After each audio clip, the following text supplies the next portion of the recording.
que correr legítimamente, ¿no? Y Pablo estaba usando la ilustración de los corredores, los atletas que cuando ellos ganaban recibían una corona. Pero Pablo decía, si queremos ser coronados, nosotros tenemos que correr según las reglas. Creo que me enteré de una carrera que descubrieron que un mexicano, en una carrera, no sé dónde fue, en los Juegos Olímpicos o qué fue. ¿Ustedes saben de esa historia? En Irlanda. ¿En Irlanda? ¿O no fue un mexicano? Sí. ¿Ah, sí? ¿Qué hizo? Un atajo. Sí, pero rompió la regla. Ah, sí. Agarró un atajo. ¡Y gané! No, hizo trampa. Entonces no ganó nada.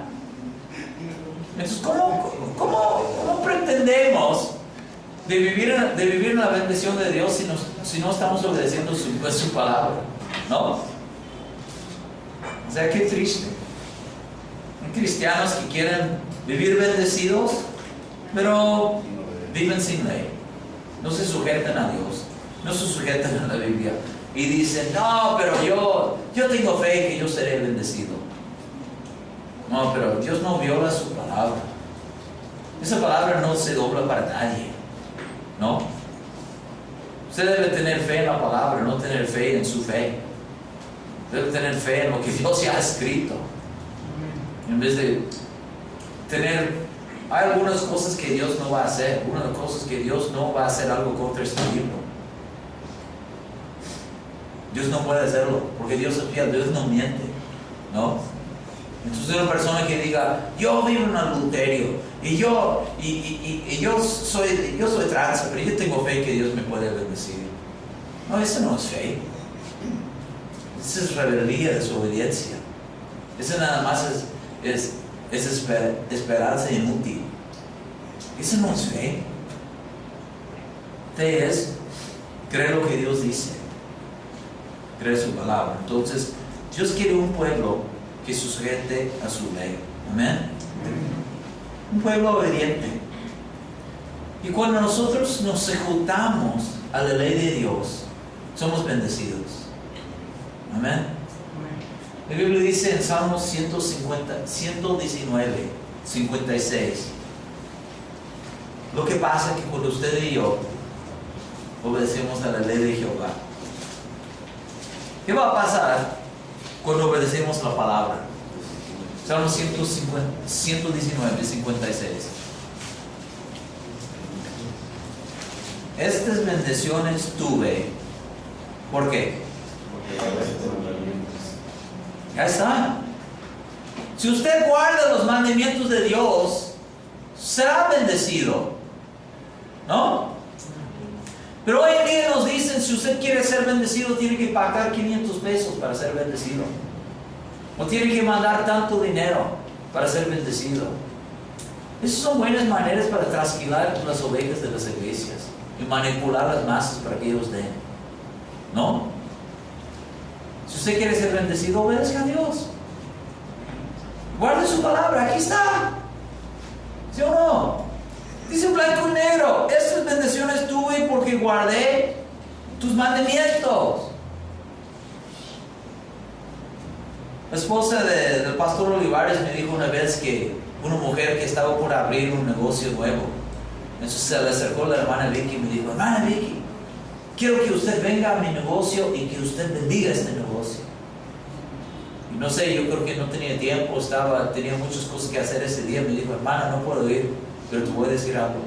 Obedece a Dios y tú serás bendecida. Era muy bíblico lo que ella dijo, ¿no?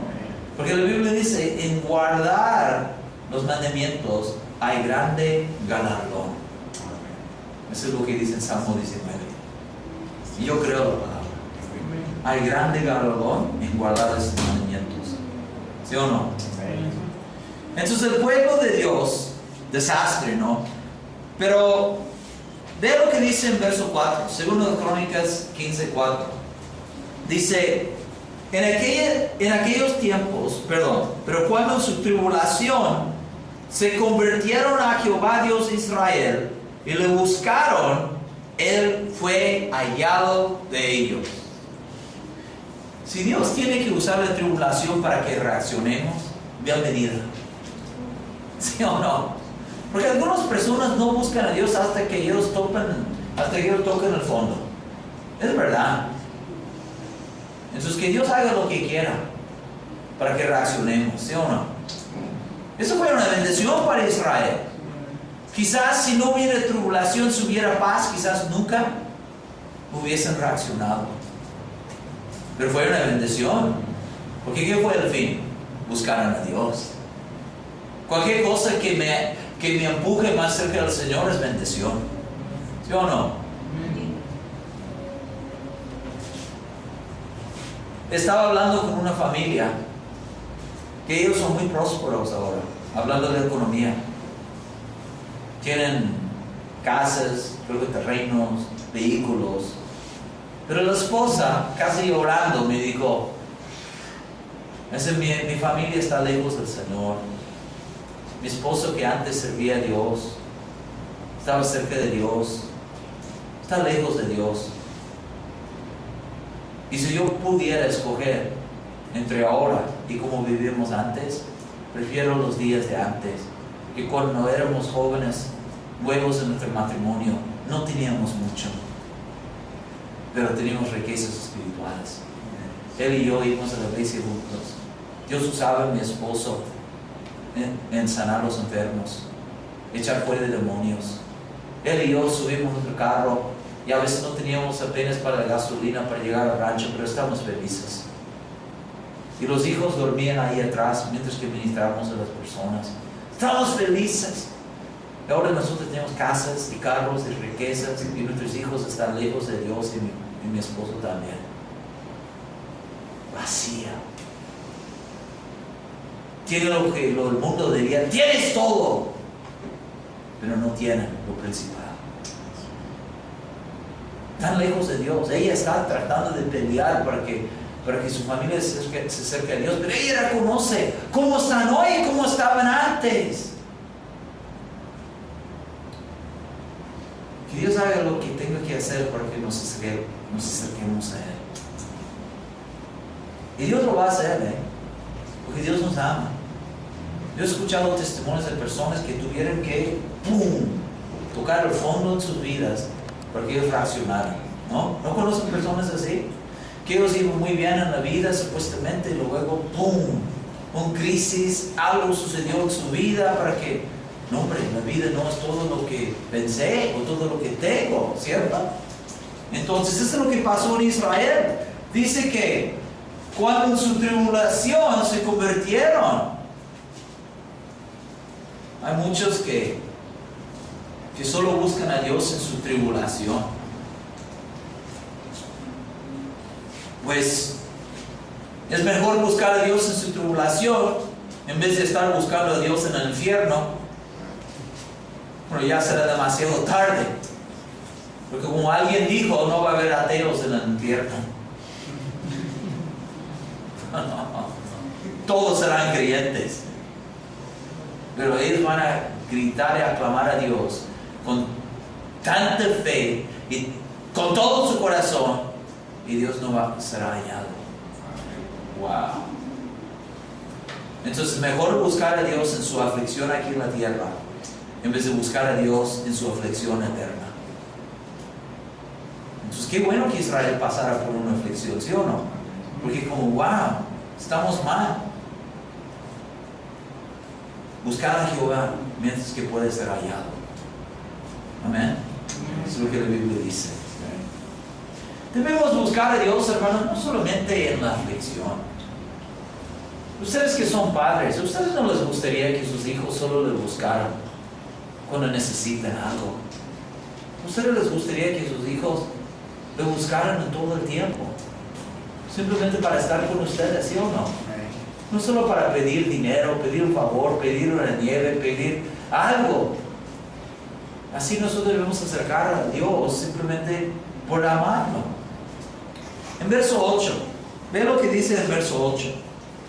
Cuando oyó Asa las palabras y la profecía del profeta Azarías, hijo de Obed, cobró ánimo y quitó los ídolos abominables de toda la tierra de Judá, de Benjamín, y de las ciudades que él había tomado en la parte montañosa de Efraín. Él reparó el altar de Jehová que estaba delante del pórtico de Jehová. Hay que cobrar ánimo. Hay que ser valiente para hacer la voluntad de Dios. Imagínense la resistencia, porque el pueblo ya se acostumbró de vivir sin el Dios verdadero, sin enseñanza y sin ley. Y luego el rey dice: va a haber cambios, no va a haber ídolos. ¡Woo! Vamos a comenzar a buscar al Dios verdadero. Yo creo que más que una persona se habrá quedado molesta. Pero así es. Si usted quiere servir a Dios, viene con un precio. Va a desagradar a la gente. Por eso Jesús dijo: el que ama más a mamá, a papá, más que a mí, no será digno de ser mi discípulo. Si nosotros amamos más a la gente o la opinión de la gente, nosotros no seremos dignos de ser discípulos. Porque de ser discípulo de Cristo, ¿qué es? Es ir contra la corriente en este mundo, ¿sí o no? Es ser honesto cuando todos mienten en el trabajo. Es ser fiel a tu esposa cuando todos los cuates ahí en el trabajo están hablando de sus aventuras. Es tener una boca de palabras decentes, edificación, cuando todos hablan groserías. Es ir contra la corriente. Y usted y yo tenemos que cobrar ánimo para vivir la voluntad de Dios, ¿sí o no? Hermanos, cobremos ánimo. Amén. Seamos valientes. Pero yo veo que cuando uno cobra ánimo para hacer la voluntad de Dios, ya yo creo que Dios ayuda a esa persona. Veo un hombre valiente en 2 Samuel 23 que cobró ánimo y Dios la ayudó. Véalo conmigo, por favor. 2 Samuel 23.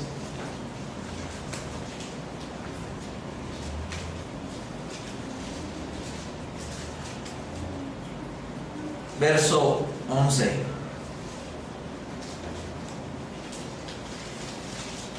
Después de este fue Sama, hijo de Age, Ararita.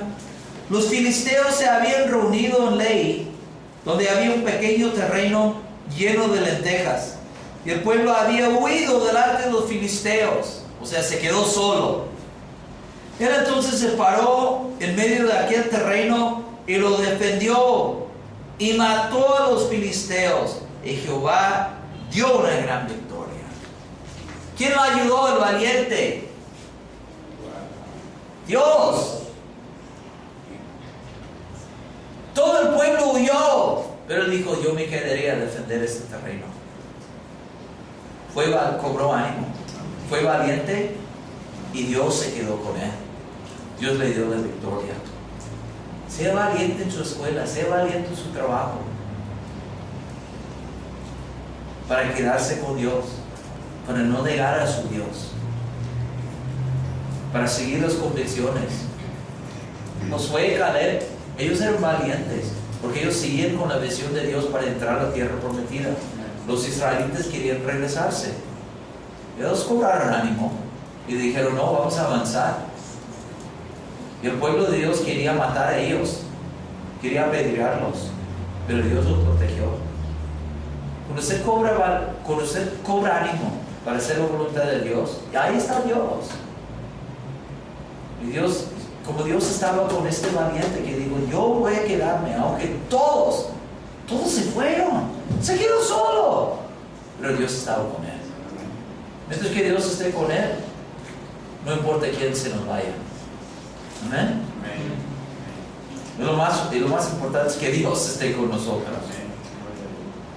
Lo más fácil para el rey Asa hubiese sido de seguir con la idolatría, ¿no?